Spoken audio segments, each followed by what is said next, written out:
चलिए आज बात कर लेते हैं। अब हम हिप्नोटिक्स एंड सेडेटिव्स हमारा हो चुका है chapter 4 D pharma second year का फार्माकोलॉजी का ये चैप्टर है। इसमें अब हम बात करेंगे anti convergent, anti anxiety, anti depressant drug. अरे ये क्या करवा रही हो, तीनों चैप्टर एक साथ कैसे कराओगी? नहीं, मैं करवा दूंगी, पूरा एक ही कंसिस्टेंसी के साथ मैं बोलती हुई चलूंगी, बस आपको ध्यान से सुनना है। देखो गाइस, वीडियो बहुत लेंदी हो जाएगी, मैं पहले ही बोल दे रही हूँ, थोड़ा पेशेंस के साथ देखना, क्योंकि आजकल पेशेंस जो है बिल्कुल ख़त्म हो गया है। बोलते हैं ना जैसे है ही नहीं, कि बस 2 मिनट में कहीं से कुछ भी हमें मिल जाए, शॉर्ट में ही मिल जाए। ये छोड़, मैं चैट जीपीटी खोल लेता हूँ या खोल लेती हूँ, 2 मिनट में मेरा पूरा टॉपिक कवर हो जाएगा। ऐसे काम मत करो। इसमें कोशिश करो कि अपने इस पूरे कंसेप्ट को एकदम क्लियर करो। अगर इसमें भी क्लियर ना हो तो बुक पढ़ो। मैं आपको, आप कहीं से भी पढ़ लो, कितना भी पढ़ लो, लेकिन मैं फिर भी यही बोलूँगी, बुक पढ़ो।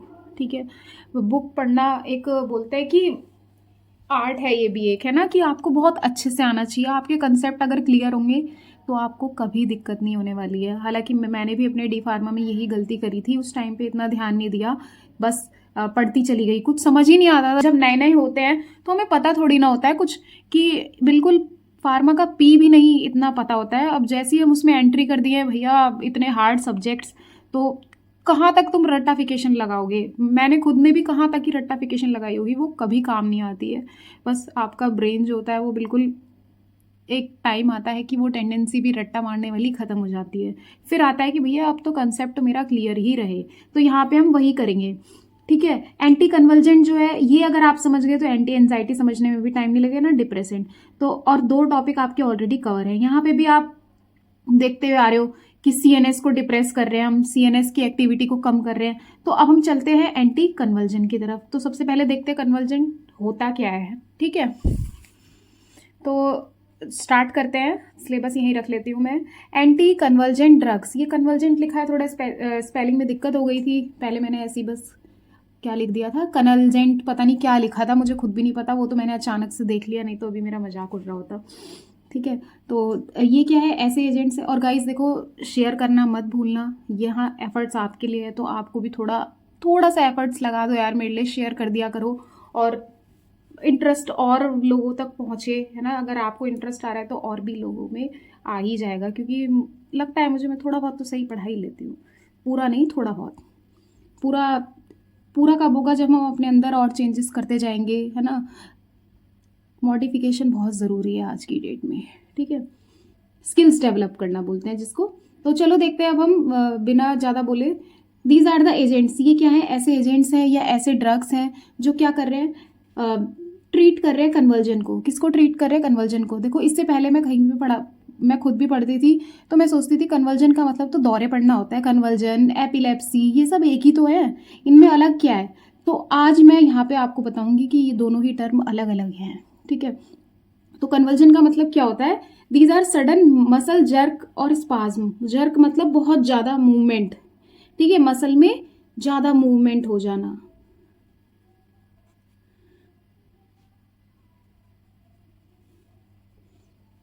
ज़्यादा मूवमेंट यानी कि इनवॉलेंट्री मूवमेंट हो जाना, जो हमारे कंट्रोल में ही नहीं है।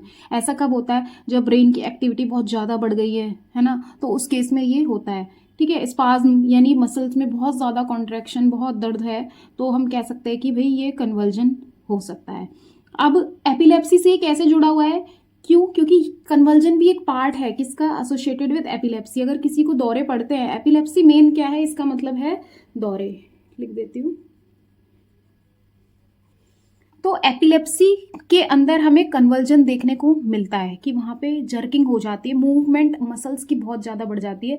आपने देखा भी होगा, किसी को अगर दौरे पड़ रहे हैं तो उसकी बॉडी कंट्रोल में नहीं होती बिल्कुल भी, क्योंकि उसके न्यूरॉन्स जो हैं, उसकी न्यूरोनल एक्टिविटी है बहुत ज़्यादा इंक्रीज़ कर जाती है उस केस में।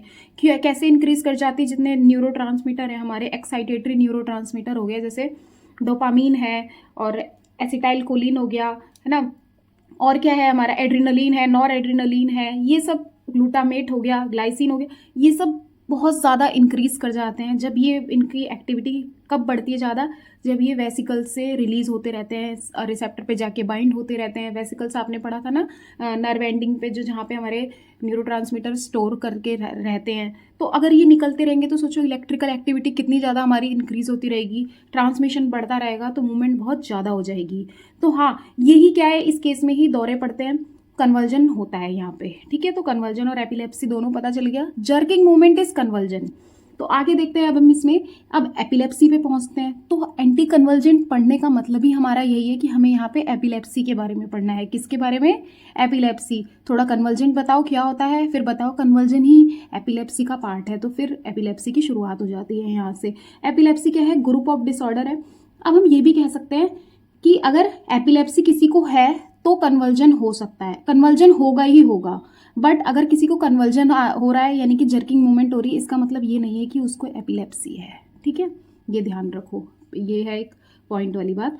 तो अब ग्रुप ऑफ डिसऑर्डर है, मेनली अफेक्ट करता है किसको? नर्वस सिस्टम को, हमारे नर्वस सिस्टम को, यानी कि ये पेरिफेरल नर्वस सिस्टम को भी अफेक्ट करता है, ठीक है। और क्या है हमारा? सेंट्रल नर्वस सिस्टम को भी, ब्रेन, स्पाइनल कॉर्ड, सारी चीज़ें इसमें अफेक्ट होती हैं। तो एपिलेप्सी जो होता है ये कैरेक्टराइज्ड बाय ब्रीफ एपिसोड। कुछ एपिसोड्स होते हैं, जैसे आप वेब सीरीज भी देखते हो तो दो कितने 15 मिनट की 10 मिनट की मूवी की तरह तो नहीं होती, ऐसे ही एपिलेप्सी भी एक एपिसोड के जैसा होता है, 2 मिनट के लिए, 30 सेकंड के लिए ऐसे आता है ये। तो ब्रीफ एपिसोड होता है जिसको हम सीजर बोलते हैं। क्या बोलते हैं? सीजर। तो एपिलेप्सी में ही सीजर आता है और कन्वर्जन आता है। तो एपिलेप्सी के हमने 2 रोल देख लिए है ना, 2 फॉर्म में ये होता है, ठीक है।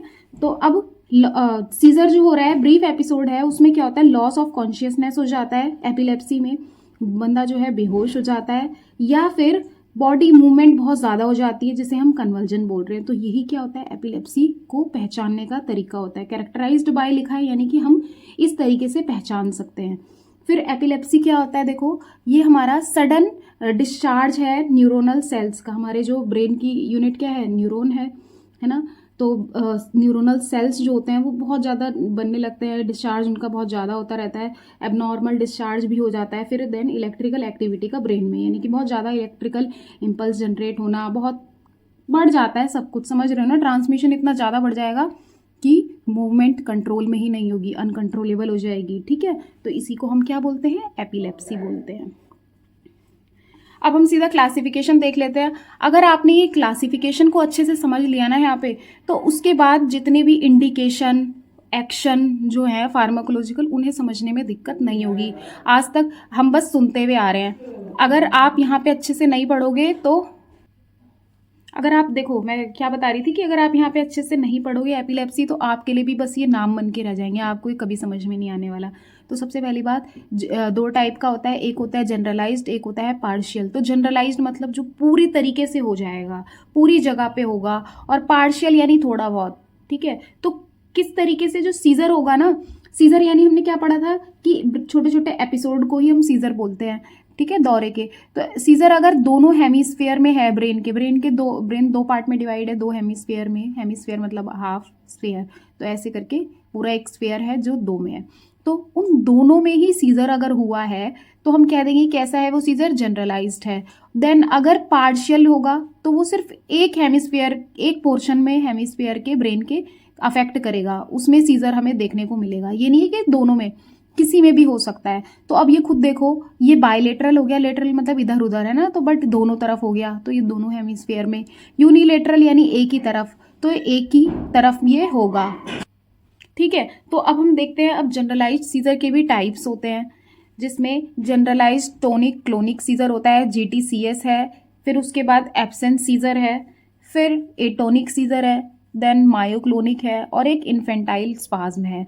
तो जनरलाइज्ड जो टोनिक क्लोनिक सीजर है ना, तो वो हमारा क्या होता है? मेजर एपिलेप्सी है, ठीक है, जिसमें क्या हो रहा है? टोनिक यानी मसल की टोन भी इंक्रीज हो रही है, टाइम ज़्यादा है कॉन्ट्रैक्शन का।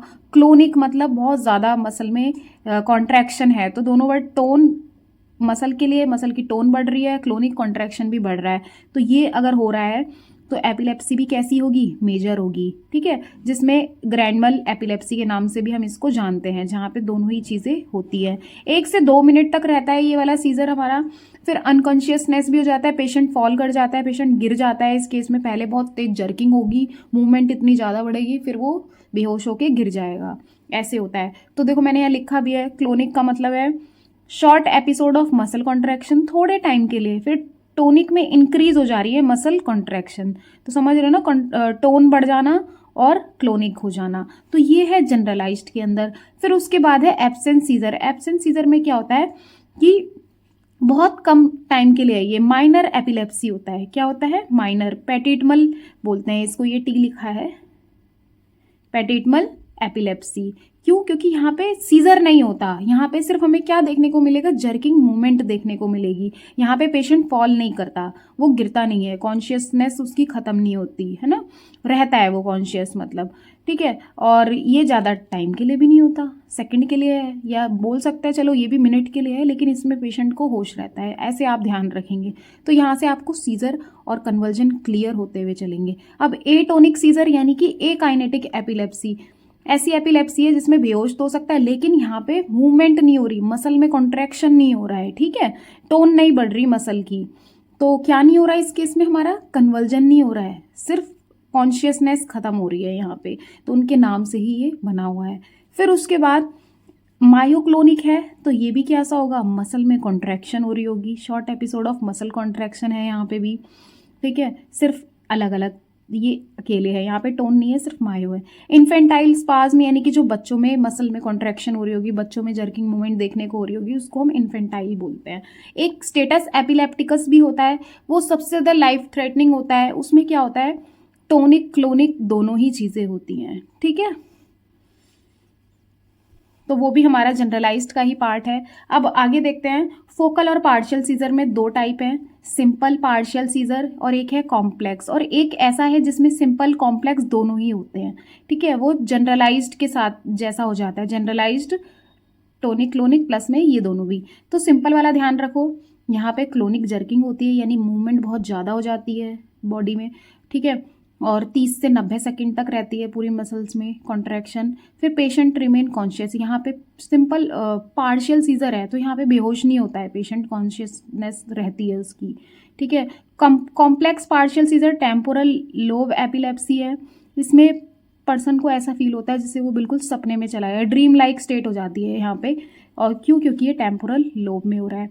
लास्टिंग 1 से 2 मिनट के लिए होता है ये वाला कॉम्प्लेक्स वाला। तो यहाँ पे आप समझ गए होंगे सीजर के बारे में, दो टाइप के हैं, जनरलाइज्ड कहाँ कहाँ पे कैसे हो रहा है, देन पार्शियल वाला। अब इसी के अकॉर्डिंग आपका क्या कवर हो जाएगा? इंडिकेशन, यानी थेरापेटिक यूज़ कैसा है। तो चलो आगे देखते हैं, बस यहीं पे टाइम लग रहा है तो इसको थोड़ा पेशेंस के साथ देखना ताकि आगे आपको दिक्कत ना हो। तो समझ गए ना, जो जनरलाइज सीजर है यहाँ पे पेशेंट के बेहोश होने के चांसेस ज़्यादा होते हैं, पार्शियल में पेशेंट बेहोश नहीं होता है, ठीक है।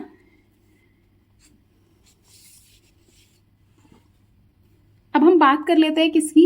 एंटी एपिलेप्टिक ड्रग्स के बारे में, कि वही जो एपिलेप्सी को ट्रीट करने के लिए दी जा रही है, जो कन्वर्जन सीजर को ट्रीट करने के लिए दी जा रही है, वही एंटी एपिलेप्टिक ड्रग्स हैं, ऐसी मेडिकेशन।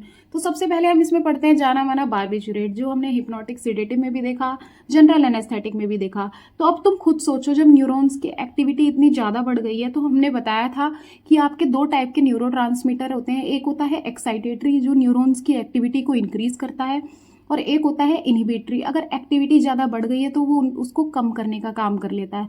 अब एक्टिविटी ज़्यादा बढ़ती है तो सोडियम और पोटेशियम इन सब का इन्फ्लक्स अंदर ज़्यादा होता है, मतलब ये सेल मेम्ब्रेन के अंदर आते हैं, तब कॉन्ट्रैक्शन स्टार्ट होती है, डीपोलराइजेशन होता है सेल में, फिर जाकर के ट्रांसमिशन होता है। बट अगर हमें क्या करना है, इसको न्यूरोनल जो एक्टिविटी है इसको कम करना है, तब क्लोराइड चैनल को ओपन खुद ही हो जाते हैं वो, क्यों? क्योंकि हमारे अंदर इनहिबिटरी न्यूरोट्रांसमीटर भी प्रेजेंट होते हैं, इसीलिए बैलेंस होके चलता है बिल्कुल। एक्टिविटी कभी बहुत ज़्यादा नहीं बढ़ जाती है, कब बढ़ती है? जब हम देखते हैं कि कोई बीमारी हो गई है, जैसे कन्वर्जन या एपिलेप्सी हो गई है, तब हमें ऐसा देखने को मिलता है। आप बस कोशिश करो कि एक स्टोरी की तरह बस ध्यान से सुनो और रिलेट करो खुद से कि ये सब चीज़ें हो रही है मेरे साथ, बल्कि भगवान ना करे या अल्लाह ना करे कभी हो, बट आप समझ सकते हो ना यहाँ पे, ठीक है। और आगे देखो, डीऑक्सी बार्बिचुरेट है तो प्रीविडोन इसमें आ जाता है, बार्बिचुरेट में फिनोबार्बिटोन, पेंटोबार्बिटोन ये सारे आ जाएंगे, सेक बार्बिटोन, ब्यूटोबार्बिटोन, कुछ भी लिख सकते हो, बट फिनोबार्बिटोन एक है जानी मानी। फिर उसके बाद डीऑक्सी बार्बिचुरेट का ही डीऑक्सी कर देंगे तो प्रीमिडोन हो जाएगा। क्या हो जाएगा? प्रीमिडोन। यहीं पे ही कोशिश करो, बिल्कुल रट लो इसको, क्लासिफिकेशन रटना ही पड़ता है, ठीक है। और ये क्या है? हेडेनटॉइन है तो इसके अंदर फेनिटॉइन आता है और मीथाटॉइन आता है। तो एपिलेप्सी की एक बोलते हैं ना कि ड्रग ऑफ चॉइस जो रहती है वो फेनिटॉइन रहती है। अभी देखोगे ये हर एपिलेप्सी में काम कर रही है, हर सीजर में, चाहे वो जनरलाइज दोनों हेमीस्फीयर में हो रहा हो ब्रेन के या फिर एक में हो रहा हो, दोनों में हमें ये देखने को मिलेगी, तो इसका बड़ा रोल है। इम्यूनोस्टिलबेन देखें तो कार्बामेजेपिन है, ये भी बहुत इंपॉर्टेंट ड्रग है, ठीक है। कार्बामेजेपिन, इम्यूनोस्टिलबेन, ये इनके केमिकल स्ट्रक्चर के अकॉर्डिंग इनके नाम है, इनके अंदर ये प्रेजेंट होगा, ठीक है। उसके बाद सक्सिनिमाइड में इथोसक्सिमाइड आ गया, मीथोसक्सिमाइड भी होता है बट आप इथोसक्सिमाइड याद रखो। बेंजोडाइजेपिन, इसको भी आप पढ़ चुके हो सिडेटिव हिप्नोटिक्स में, ठीक है। तो वहाँ पे भी हमारा क्या है, जैसे क्लोनाजिपैम, डायजिपैम, लोराजिपैम, ये सारे सीएनएस डिप्रेशन का काम करते हैं, सीएनएस की एक्टिविटी को डिप्रेस कर देते हैं, रिड्यूस कर देते हैं, रोक देते हैं कुछ टाइम के लिए। उसके बाद इसके अंदर और भी क्लासिफिकेशन है, मुश्किल लग रही है तो देखो मैं बताती हूँ, बारबिचुरेट जरूर लिख के आना, हाइडेंटॉइन लिख के आना जिसमें फेनिटॉइन आ रहा है, कार्बामेजेपिन का इम्यूनोस्टिलबेन अगर याद नहीं आता है तो सिर्फ ड्रग का नाम जरूर डाल देना, बेंजोडाइजेपिन लिख के आना, इथोसक्सिमाइड, क्या क्या बोल रही है, सब कुछ तो इंपॉर्टेंट ही बता रही है, हाँ इसमें सभी कुछ इंपॉर्टेंट है, ठीक है। और उसके बाद एलिफेटिक कार्बोक्सिलिक एसिड है, सोडियम वाल्प्रोएट आता है, वाल्प्रोइक एसिड भी बोलते हैं, ये इसका सॉल्ट है, सॉल्ट फॉर्म है, सॉल्ट फॉर्म की सॉल्युबिलिटी ज़्यादा अच्छी होती है तो सॉल्ट फॉर्म में भी ड्रग दी जाती है, ऑलमोस्ट सभी ड्रग। उसके बाद गाबा ट्रांसअमाइनेज इनहिबिटर, अब कहीं पे इनहिबिटर लग रहा है तो यानी ये इसको इनहिबिट कर रहा है, अरे इसको इनहिबिट नहीं कर रहा, जो एंजाइम इसको खत्म कर रहा है, डिग्रेड कर रहा है, मेटाबॉलिज्म करवा रहा है, ये उसको खत्म कर रहा है, उस एंजाइम को, ठीक है। तो वो हो गया, तो उसमें भी सोडियम वाल्प्रोएट हमारा आ जाता है, अगर आप ये वाला भूल जाओ एलिफेटिक वाला तो आप इसमें सोडियम वाल्प्रोएट को ज़रूर लिख के आना, ठीक है। वीगा बैट्रिन हो गया। अब गाबा के एगोनिस्ट भी दिए जाते हैं, क्यों, क्योंकि गाबा एक ऐसा इनहिबिटरी न्यूरोट्रांसमीटर है जो क्लोराइड चैनल पे काम करेगा, ठीक है, तब जाके रीपोलराइजेशन होगा, मसल्स में रिलैक्सेशन होगा, इसी की वजह से न्यूरोनल एक्टिविटी कम होगी गाबा की वजह से। गाबा पेंटीन आता है इसके अंदर, प्रेगबेलिन आता है, ठीक है, गाबा के ही नाम से दोनों ड्रग है, प्री गाबा बोल लो या प्रेगबेलिन बोलते हैं इसको, और इसको गाबा पेंटीन। फिनाइल ट्रायाजीन में लेमोट्रिगिन आता है, न्यूअर ड्रग्स में हमारा टोपिरामेट, टियागाबिन आते हैं। अच्छा, न्यू ड्रग्स क्यों बनाए जाते हैं, न्यूअर ड्रग्स, ताकि अगर इनके जो साइड इफेक्ट्स हमें ज़्यादा देखने को मिल रहे हैं तो इनके साइड इफेक्ट्स कम हो, इसीलिए ड्रग की बार बार नई ड्रग मार्केट में आती रहती है, साइड इफेक्ट्स और कम होते जाते हैं, ठीक है, इसलिए। और एब्जॉर्प्शन, डिस्ट्रीब्यूशन, ये सारी प्रॉपर्टीज़ भी और अच्छी हो जाती है, ये कुछ एब्जॉर्ब स्लोली हो रही है तो वो अच्छे से और जल्दी स्पीड में एब्जॉर्ब होंगी, एक्शन अपना जल्दी देंगी, ऑनसेट ऑफ एक्शन, ठीक है। तो ऐसे आपने ध्यान रखना है, बारबिचुरेट, बेंजोडाइजेपिन, गाबा ट्रांसअमाइनेज, गाबा एगोनिस्ट, गाबा को आपने भूलना नहीं है, जनरल एनेस्थेटिक के लिए भी, एंटी एपिलेप्टिक यानी कन्वर्जन में भी नहीं भूलना है, और जो सीडेटिव हिप्नोटिक्स पढ़ा है उसके लिए भी नहीं। इन तीनों जगह पे कौन सा न्यूरोट्रांसमीटर काम कर रहा है, गाबा, ठीक है। चलो आगे देखते हैं अब फार्माकोलॉजिकल एक्शन पे। फार्माकोलॉजिकल एक्शन क्या बोलता है, देखो मैकेनिज्म ऑफ एक्शन हम यहाँ पे जनरली पढ़ते हैं, अगर इनमें से जिस भी ड्रग का आएगा, हालांकि यहाँ पे सारी कंप्लीट हो रही हैं तो आप लिख करके आ जाओगे। तो सबसे पहला क्या होता है, सोडियम चैनल के इनएक्टिवेशन को लंबे समय का कर दो, प्रोलॉन्ग कर दो, उसका टाइम पीरियड बढ़ा दो, है ना। तो वो कौन करेगी, फेनिटॉइन करेगी, कार्बामेजेपिन करेगी, वाल्प्रोएट और लेमोट्रिगिन। तो ये देख रहे हो ना आप कि फेनिटॉइन जो है इसको गाबा पे भी काम करने की ज़रूरत नहीं है, ये ऐसे ही काम कर देगा कि अगर सोडियम चैनल को इनएक्टिवेशन को और लंबा कर दो, ठीक है। कार्बामेजेपिन भी, वाल्प्रोएट भी और लेमोट्रिगिन भी। उसके बाद टी टाइप कैल्शियम करंट, देखो कैल्शियम भी क्या करता है, मसल में कॉन्ट्रैक्शन जितना हो रहा है, ये जर्किंग मूवमेंट हो रही है कैल्शियम की वजह से, तो क्यों, क्योंकि कैल्शियम का भी इन्फ्लक्स हो रखा है उस टाइम पे, कॉन्ट्रैक्शन बढ़ गई है मसल्स में, तो ये टी टाइप के, या फिर आप सीधा लिख दो कैल्शियम चैनल का इनहिबिशन कर देते हैं, कौन, हमारे सक्सिनेमाइड, और एक क्या है ये, गाबा ट्रांसअमाइनेज इनहिबिटर। वाल्प्रोएट हमारा यहाँ भी काम कर रहा है, ठीक है। वाल्प्रोएट, तो सोडियम वाल्प्रोइक एसिड भी काफ़ी इंपॉर्टेंट है, सॉरी वाल्प्रोइक एसिड ऊपर भी आ रहा है नीचे भी, यहाँ पे भी, तो कर लोगे ना, कुछ मुश्किल तो नहीं है, बस पॉइंट को समझो कि न्यूरोनल एक्टिविटी किस वजह से बढ़ रही है, जैसे कि सोडियम के इन्फ्लक्स से बढ़ रही है, सोडियम का काम ज़्यादा हो रहा है, वो इलेक्ट्रिकल इम्पल्स को ज़्यादा जनरेट कर रहा है, डीपोलराइजेशन कर रहा है, तो कॉन्ट्रैक्शन हमारा बहुत बढ़ रहा है, उसी टाइम पे कैल्शियम भी यही काम कर रहा है, तो हम इन्हीं काम को रोकने की कोशिश करेंगे ना। जो चैनल का इनएक्टिवेशन है, चैनल इनएक्टिव रहेगा, इसका मतलब अभी वो काम नहीं कर पाएगा, इन्फ्लक्स नहीं हो पाएगा, ऑब्वियसली यही तो बात है, तो इसलिए ये हो रहा है। तो समझ रहे हो ना मैं क्यों पढ़ा रही हूँ इतने उससे, ताकि आपको कोई भी चीज़ रटना ना पड़े, सिर्फ समझ में आ जाए, गाबार्जिक ड्रग्स जो होती हैं वो क्या करती है, क्लोराइड चैनल की ओपनिंग को लंबा कर देती है। क्यों? क्योंकि चाहिए हमें क्लोराइड चैनल जो है ये रिपोलराइजेशन कर रहे हैं, रिलैक्स कर रहे हैं ये मसल्स को, है ना। ट्रांसमिशन जो हो रहा है, न्यूरो ट्रांसमिशन, वो इनकी वजह से कम हो रहा है। ठीक है, तो नॉर्मल है, नॉर्मलाइज करने के लिए हम इनको प्रोलॉन्ग कर रहे हैं। जैसे बारबिचुरेट हो गए, बेंजोडाइजापीन भी यही काम करते हैं, बट ये फ्रीक्वेंसी जो होती है क्लोराइड चैनल की वो बढ़ा देते हैं कि बार बार चैनल को ओपन करवाना, उसकी क्लोराइड की एंट्री करवाना, तो वो बेंजोडाइजापीन का काम है। बेंजोडाइजापीन जो होता है वो डायरेक्ट गाबा रिसेप्टर पे काम करता है। बारबिचुरेट बेंजोडाइजापीन के काम को और ज़्यादा बढ़ा देता है, प्रोलॉन्ग कर देता है। ऐसे ये दोनों ड्रग साथ में दिए जाते हैं।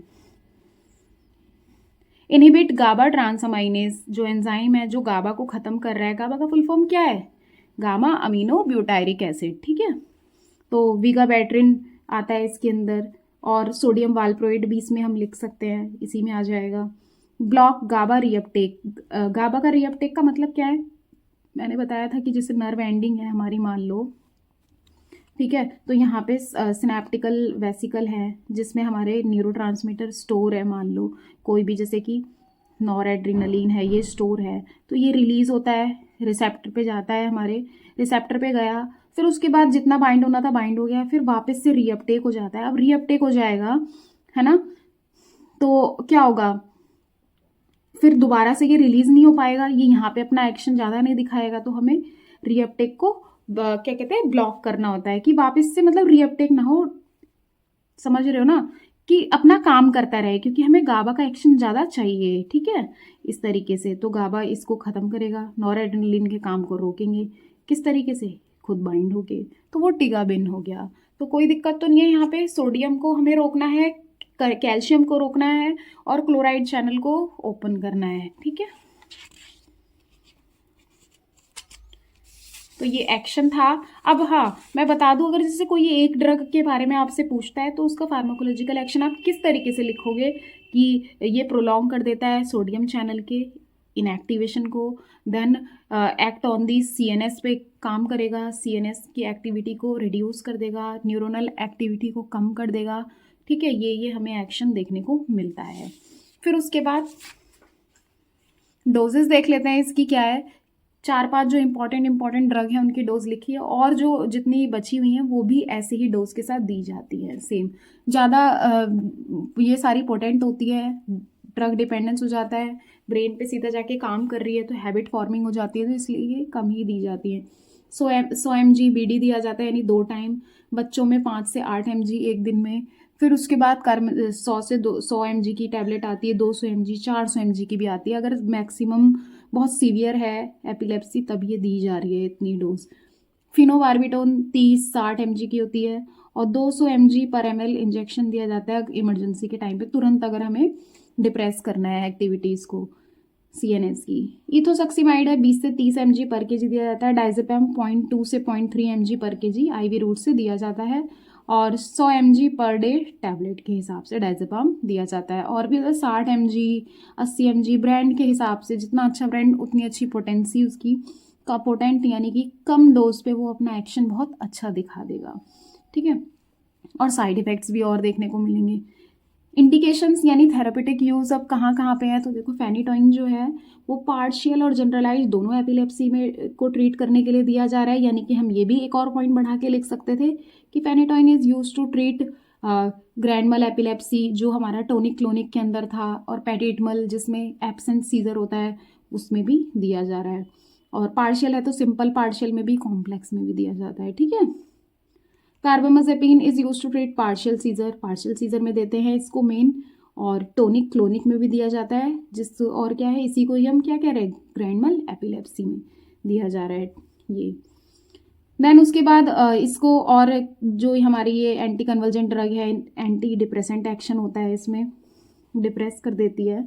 ठीक है, डिप्रेशन को मतलब रोक देती है, बिल्कुल ही ऐसा नहीं है कि डिप्रेस कर दिया है एक तरीके से, जैसे बोलते हैं ना कि ख़त्म नहीं करना है एक्टिविटी को, नॉर्मलाइज करती हैं ये, है ना, ट्रीट मैनिक डिसऑर्डर को भी ट्रीट करती है, यानी कि मेंटल डिसऑर्डर हो गया जैसे, या फिर शिजोफ्रीनिया है जिस, ये भी एक मेंटल कंडीशन है जिसमें पर्सन ना ही कुछ सोच पाता है, बिल्कुल ड्रीम जैसा हो जाता है, हेलुसिनेट हो जाता है, इमेजिनेशन में चला जाता है इसमें पेशेंट।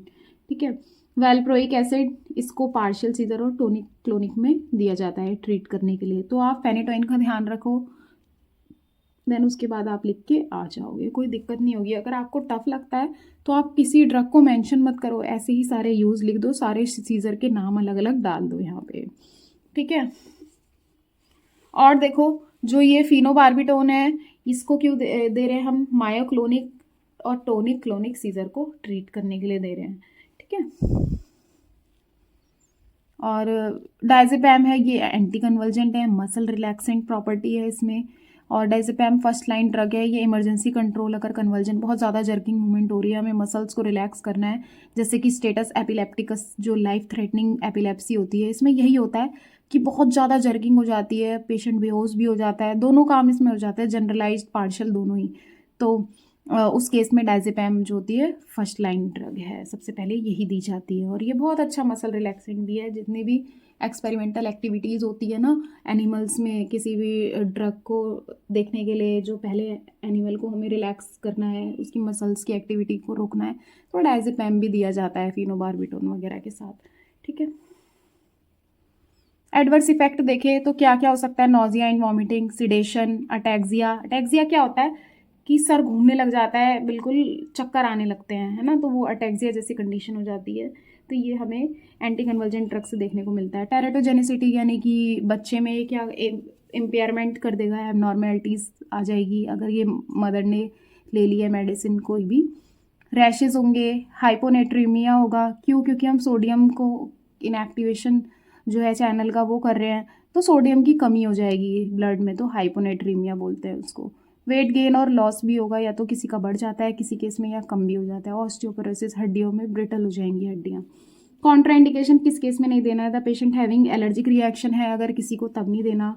सीवियर लीवर डिजीज़ है, क्यों, क्योंकि ये जो जितनी भी ये ड्रग है हमारी कन्वर्जन में जो दी जा रही है, ये सब लीवर में जाके इनका मेटाबॉलिज्म होता है। अगर कोई ऑलरेडी डिजीज़ होगी तो मेटाबॉलिज्म काफ़ी स्लो हो जाएगा, तो ड्रग एक्सक्रीशन नहीं हो पाएगा ढंग से, तो टॉक्सिसिटी बढ़ जाएगी इनकी। प्रेगनेंसी में नहीं देना है, क्यों, क्योंकि ये प्लेसेंटा को क्रॉस करके बच्चे को हार्म कर देंगी। ठीक है, टेरोटोजेनिसिटी कॉज करेंगी। ड्रग इंटरेक्शन अगर है किसी को, कोई ड्रग उसकी पहले से चल रही है, तो ये बड़े ध्यान से देखना होता है कि कोई ऐसी ड्रग तो नहीं दे रहे हम जिससे इंटरेक्शन हो जाएगा तो उसकी इफ़ेक्ट को नल कर देगा, है ना, तो ये देखना होता है। तो ये था हमारा सारा किसके बारे में, एपिलेप्सी के बारे में। कुछ मुश्किल नहीं है, चीज़ों को आप ही आसान बना सकते हो। अगर आपको लग रहा है इसने बहुत ज़्यादा बताया है, तो उसमें से 2 पॉइंट तो यार याद ही कर लेना अच्छे से, जो आप एग्ज़ाम में लिख के आ सको। अगर ये पॉइंट अगर आप लिख कर आ जाओ ना, तो आपका कहीं 2 नंबर कट भी रहे होंगे ना, वो भी नहीं कटेंगे आपके, इससे इम्प्रेशन अच्छा पड़ेगा। ठीक है, खुद को अलग बनाओ यार। चलो अब हम नेक्स्ट देखते हैं एंटी एंजाइटी ड्रग्स। जो एंजाइटी क्या होता है, चिंता, वरीनेस, है ना, जो हम आज की जनरेशन में सबसे ज़्यादा है। किसी भी बात को लेके, छोटी छोटी चीज़ को लेके कितनी ज़्यादा एंजाइटी हो जाती है। अगर आजकल तो कंपटीशन में भी इतना ज़्यादा हो गया, कंपटीशन इतना बढ़ गया है, इतने तरीके के एग्ज़ाम हैं। इवन आप फार्मेसी का ही एग्ज़ाम भी देने जाते हो तो उससे पहले भी आपको कितनी एंजाइटी हो जाती है। सेशनल भी देने जा रहे हो अपने कॉलेज में, तब भी बहुत एंजाइटी हो जाती है। क्यों, क्योंकि पढ़ाई नहीं होता है यार, एक दिन पहले हम बैठ के पढ़ रहे होते हैं, तो चिंता बढ़ जाती है। तो उसी को हम क्या बोलते हैं, anxiety. Feeling of sad, worry, nervousness, ये एंजाइटी होती है। अच्छा, एंजाइटी का मैं एक ऐसी सिम्टम बता देती हूँ आपको, देखना ये आपके साथ भी होता है। जब आप खाली बैठे हो ना, तो आप कुछ ना कुछ सोच रहे होते हो, चिंता में जाते हो, तो आप अपनी नोटबुक पे बस ऐसे ऐसे, या फिर आप पैर आपके मूव करने लगते हैं, हिलने लगते हैं, तो ये दिखने लगता है कि हाँ यार बंदे को एंजाइटी हो रही है। ठीक है, इस तरीके से। तो एंटी एंजाइटी ड्रग्स क्या होंगी, जो ऐसी मेडिकेशन जो सिम्टम्स, एंजाइटी के सिम्टम्स को रिड्यूस करेंगी by calming the nervous system को एकदम शांत करके। ऑल्सो नोन एज एंजियोलाइटिक्स, हम इनको क्या बोलते हैं, एंजियोलाइटिक्स बोलते हैं।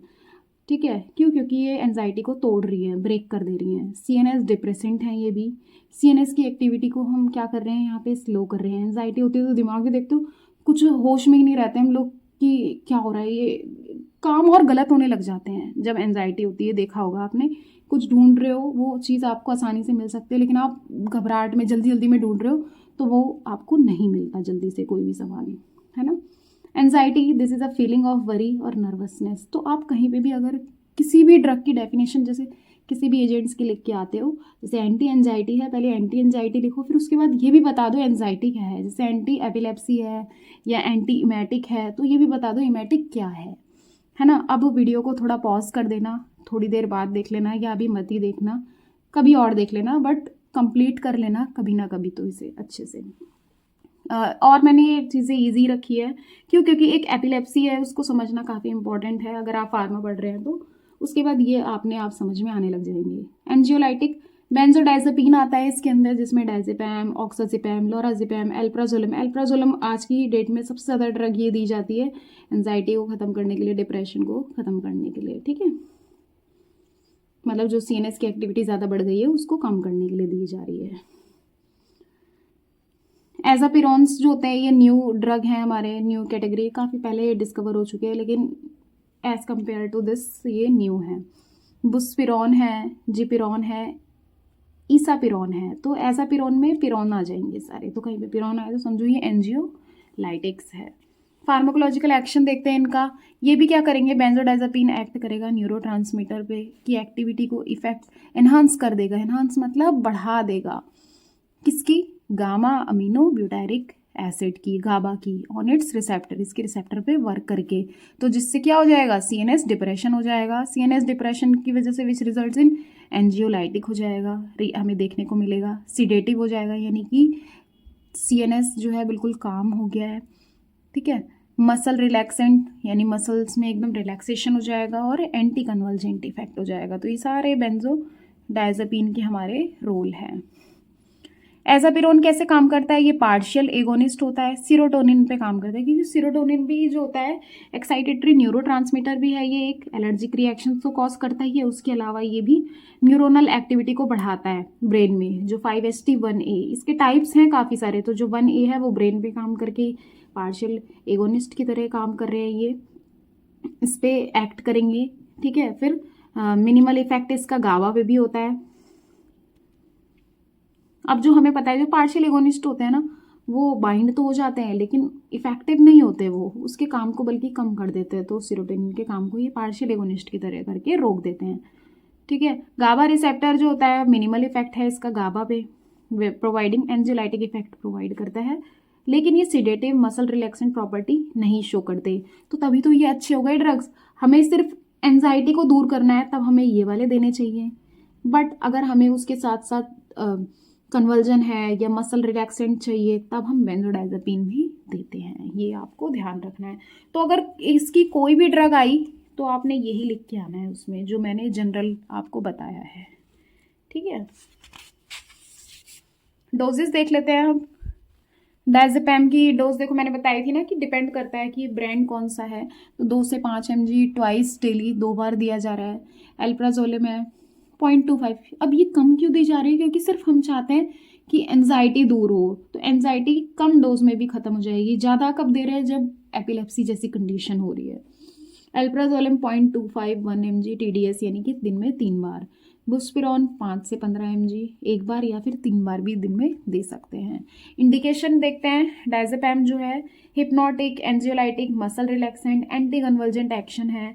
और इसे हम क्यों यूज़ कर रहे हैं, एक्यूट पैनिक स्टेट, यानी जो डर लगता है, पैनिक हो जाता है ना, डर लगना, तो अगर कोई डर रहा है उस केस में भी दे दिया जाता है। स्टेटस एपिलेप्टिकस की ड्रग ऑफ चॉइस है डायजेपैम। अब ये जो एल्प्राजोलम है इसकी हाई पोटेंसी एंजियोलाइटिक है, ये has a mood elevating action, mood को अच्छा कर देते हैं ये। एलिवेट मतलब बढ़ा देते हैं मूड को, बिहेवियर को,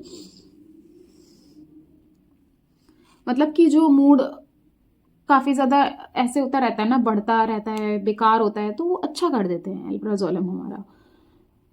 बुस्पिरोन है, ये सिडेशन कॉज नहीं करते इतनी, ठीक है, जितना हमारा डायजेपैम कर देता है। बुस्पिरोन न्यू एंटी एंजाइटी ड्रग है, उसको यूज़ कर रहे हैं माइल्ड से मॉडरेट, यानी थोड़ा कम से 20 तक एंजाइटी को ठीक करने के लिए। अब किस केस में हमें नहीं देना है, इंडिकेशन का अपोजिट होता है कॉन्ट्रा इंडिकेशन, जिसमें नहीं देते हैं ड्रग को, जैसे सीवियर लीवर या किडनी डिजीज़ है, एलर्जिक रिएक्शन है, प्रेगनेंसी है, रेस्पिरेटरी डिसऑर्डर या टेरेटोजेनिसिटी है, वो भी लिख सकते हो आप इसमें। रेस्पिरेटरी डिसऑर्डर है, जैसे किसी को अस्थमा या सीओपीडी वगैरह है, तो क्यों, क्योंकि ये जो हमारे ड्रग होते हैं ये रेस्पिरेटरी जो सेंटर होता है उसको ऑलरेडी ये डिप्रेस कर रहे हैं, ब्रेन में है, मेडुला में है। तो अब हम सोचो डिप्रेस कर रहे हैं और यहाँ पे भी रेस्पिरेटरी डिसऑर्डर में ऑलरेडी डिप्रेस हो चुकी है एक्टिविटी, काम नहीं कर रहा है, तो और ज़्यादा पेशेंट को दिक्कत हो जाएगी, तो इसलिए हमें इस केस में अवॉइड करना है।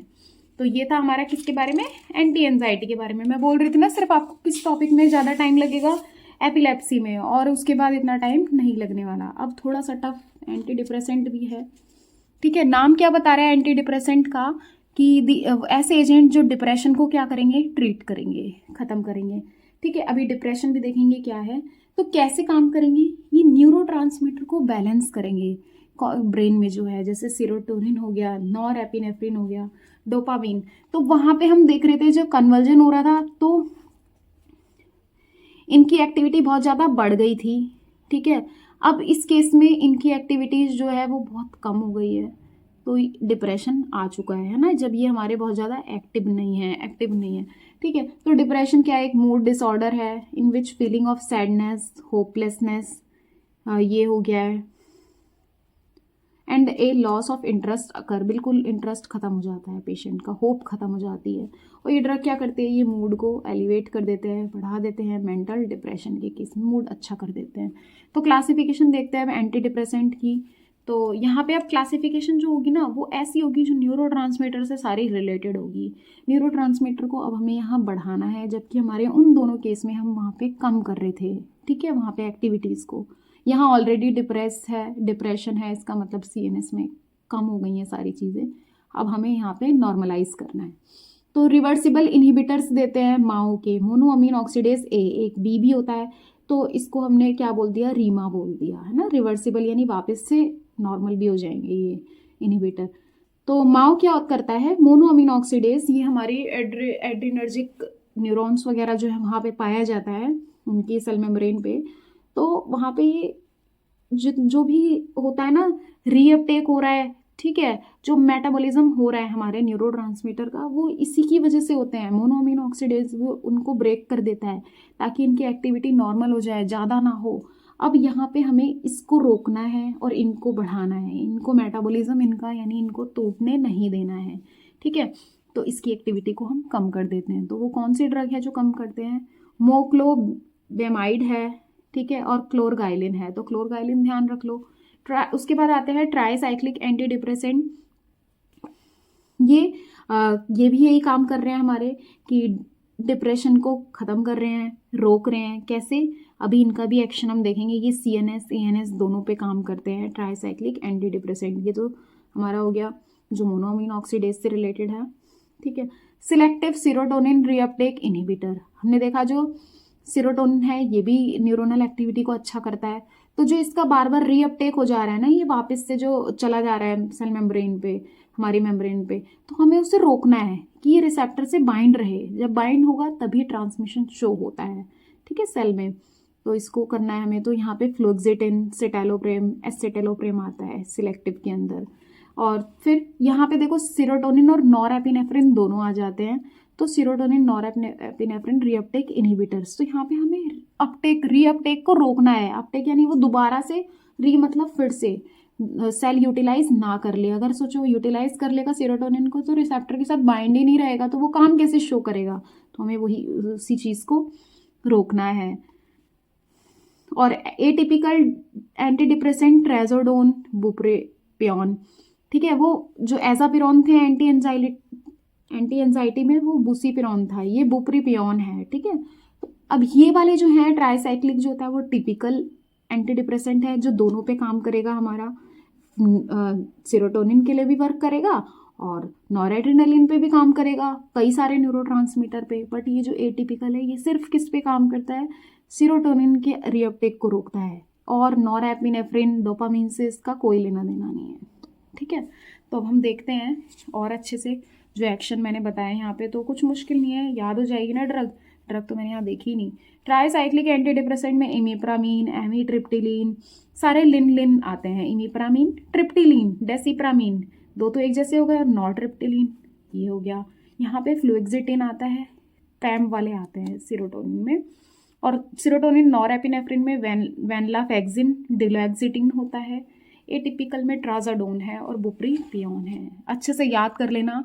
एंटी डिप्रेसेंट भी टॉपिक काफ़ी इंटरेस्टिंग और पूछा जाने वाला है, इंपॉर्टेंट है ये पेपर के पॉइंट ऑफ व्यू से। फार्माकोलॉजिकल एक्शन देखें तो हमारा रिवर्सिबल वाले जो थे माओ मोनोअमीन ऑक्सीडेज, ये रिस्पॉन्सिबल था किसके लिए? डिग्रेडेशन यानी कि ख़त्म करने के लिए या तोड़ने के लिए मोनोअमीनर्जिक ट्रांसमिशन को। तो वो कौन होते हैं मोनोअमीन्स? हमारे जिनके स्ट्रक्चर में अमीन वगैरह प्रेजेंट है, एड्रेनलिन है, नॉर एड्रेनलिन है, डोपामीन है और सीरोटोनिन है 5-HT। ये भी अमीन ऑटोकॉइड के अंदर आता है, हमने पढ़ा था ना ये फिजियोलॉजिकल रोल में। तो चारों को ही कौन डिग्रेड कर रहा है? मोनोअमीन। तो अब ये जो रीमा है रिवर्सिबल, यानी रिवर्सिबल तरीके से, यानी दोबारा से ये डिग्रेडेशन कर सकते हैं। तो मोक्लेबेमिड है या क्लोरगाइलिन है, वो इनहिबिट कर देंगे इस एंजाइम को और इंक्रीज कर देंगे न्यूरोनल एक्टिविटीज़ को। ठीक है। अब ट्राईसाइक्लिक एंटी डिप्रेसेंट में क्या था? ये इमिप्रामीन जो हमारा ड्रग है, ये बिल्कुल एनालॉग है किसका? क्लोरप्रोमाजीन का। ये बिल्कुल उसकी जैसा ही दिखता है, स्ट्रक्चर में रिजेंबल करता है दिखने में। ठीक है, जो हमारा कहाँ पे पढ़ा था हमने? एपिलेप्टिक ड्रग्स के अंदर। तो इनहिबिट कर देता है ये हमारा इमिप्रामीन वगैरह जो भी ये ड्रग हैं, नॉर एड्रेनलिन को भी और 5-HT के रीअपटेक को न्यूरॉन्स में। ठीक है, या फिर आप लिख सकते हो नर्व एंडिंग पे ये सारा काम हो रहा होता है। ताकि नर्व एंडिंग पे क्यों होता था? कि दूसरे न्यूरॉन तक जल्दी से हमारा केमिकल मैसेज में से मैकेनिकल में की तरफ कन्वर्ट हो जाए, है ना, ट्रांसमिशन हमारा। CNS पे in depressed patient they produce elevation of mood, elevate कर देते हैं, मूड को अच्छा कर देते हैं 2 से 3 हफ्ते में। और ANS पे क्या करते हैं? ये कोलिनर्जिक इफेक्ट्स देखने को मिलता है, जैसे ड्राई माउथ, ब्लड विजन। तो एंटी कोलिनर्जिक की तरह भी काम करते हैं। क्यों? क्योंकि सिंपैथेटिक सिस्टम जो है हमारा, वो सिंपैथेटिक ड्रग्स है, उनका एक्शन किससे मिलता जुलता है? एंटी कोलिनर्जिक से। एटिपिकल एंटी डिप्रेसेंट क्या करते हैं? ये इनहिबिट करते हैं ये सिर्फ सीरोटोनिन को। ठीक है, और नॉर एपिनेफ्रिन और डोपामिन को ये नहीं करते, बट नॉट फॉलो पाथवे। और ये कौन से टिपिकल पाथवे को फॉलो नहीं करते। हाँ, ये करते तो तीनों को ही है इनहिबिट, लेकिन ये टिपिकल पाथवे यानी कि selective serotonin, selective nor epinephrine, इनके रीअपटेक को रोक के नहीं, ये बस इनहिबिट कर देते हैं इन्हें। तो इसीलिए हम इनको एटिपिकल में गिनते हैं, न्यू है ये। ठीक है, इनडायरेक्ट तरीके से ये रोक रहे हैं ट्रांसमिशन को, मतलब रीअपटेक को।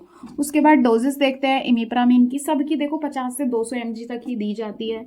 तो और फ्लुएक्सिटिन की है जो 20 से 40 mg दे रहे हैं। अब ट्राजाडोन हमारा एटिपिकल है, न्यू है ये हमारा एंटी डिप्रेसेंट, तो 50 से 20 mg दिया जा रहा है। ये पोटेंट है काफ़ी। बुप्रीपियोन है 150 से 300 mg दिया जा रहा है ये वाला पर डे। इंडिकेशन, ये ड्रग हमारी मेजर डिप्रेसिव डिसऑर्डर में दे रहे हैं, यानी बहुत ज़्यादा डिप्रेशन हो गया है तब दे रहे हैं। जनरलाइज्ड एंजाइटी डिसऑर्डर, जनरलाइज्ड अगर कहीं टर्म आ जाता है तो समझ लो कि वो बहुत पूरे ओवरऑल एंजाइटी हो रही है, पेशेंट बेहोश भी हो सकता है इस केस में, ब्रेन पे ज़्यादा ये इफेक्ट देखने को मिल रहा है। पैनिक डिसऑर्डर, डर लग रहा है, उस केस में भी हम देते हैं ये एंटी डिप्रेसेंट। बायपोलर डिसऑर्डर है किसी को तब भी, ईटिंग डिसऑर्डर भी। तो बायपोलर के बारे में आप अच्छे से देखना क्या होता है, ये टीचर्स पूछ लेते हैं इसके बारे में, और अच्छे से आगे जो आने वाली ड्रग्स हैं वहाँ पे भी देखेंगे, मैंने अभी इसकी ज़्यादा स्टडी नहीं करी है। ईटिंग डिसऑर्डर में कॉन्ट्रा इंडिकेशन, जैसे एलर्जिक रिएक्शन कर देता है ये, तो उस पेशेंट में नहीं देना है। एक्यूट मेनिया यानी मेंटल डिसऑर्डर है ये, है ना, मेंटल कंडीशन है पेशेंट में जिसमें बायपोलर डिसऑर्डर हो जाता है, ब्रेन का ही है ये भी डिसऑर्डर। उसके बाद प्रेगनेंसी में, और या फिर ब्रेस्ट फीडिंग है, जो माँ है मिल्क पिला रही है मतलब बच्चे को, तो उसको भी हमें ये ड्रग्स नहीं देनी है। या किसी को कार्डियोवास्कुलर कंडीशन है, क्यों? क्योंकि ये जो एंटी डिप्रेसेंट ड्रग होती है ये पोस्चरल हाइपोटेंशन कर देती है, यानी कि पोस्चर बोले तो जो हमारा बैठने का तरीका है, जो हमारे बॉडी स्ट्रक्चर है ना, वहाँ पे वो वाला हाइपोटेंशन कॉज कर देती है। वहाँ पे टेंशन कम हो जाती है, प्रेशर कम कर देते हैं, तो CVS को भी अफेक्ट कर रहा है, तो हमें इस केस में ये नहीं देनी होती। ठीक है, तो यहाँ पे आपका 3 टॉपिक कंप्लीट हो चुका है। मैं कोशिश करूँगी अब जल्दी से जल्दी हमारे ये जो 4 टॉपिक है इनको भी एक ही वीडियो में हम कवर कर दें, क्योंकि जो आपका सिलेबस है फार्माकोलॉजी का ये बहुत ज़्यादा है, फिर बहुत हड़बड़ी हो जाएगी आपके एग्ज़ाम आने तक। फार्माकोलॉजी सब्जेक्ट तो आपका कंप्लीट पहले हो ही जाए, और जो सब्जेक्ट्स नहीं हो पाएंगे लेकिन आपको सबके इंपॉर्टेंट क्वेश्चंस ज़रूर मिल जाएंगे। सो गाइस, वीडियो कैसी लगी है कमेंट सेक्शन में बताओ। कोई कन्फ्यूजन है तो उसे अच्छे से पूछा करो, ठीक है, ग्रुप में भी, या फिर नॉर्मल इसी में बोल दिया करो, मैं वहाँ पे आपको रिप्लाई कर दूँगी। So thank you. और हाँ, नोट्स आपको प्रॉपर टेलीग्राम के चैनल पे फ्री में मिल जाएंगे, वहाँ से आप जाके डाउनलोड कर सकते हो।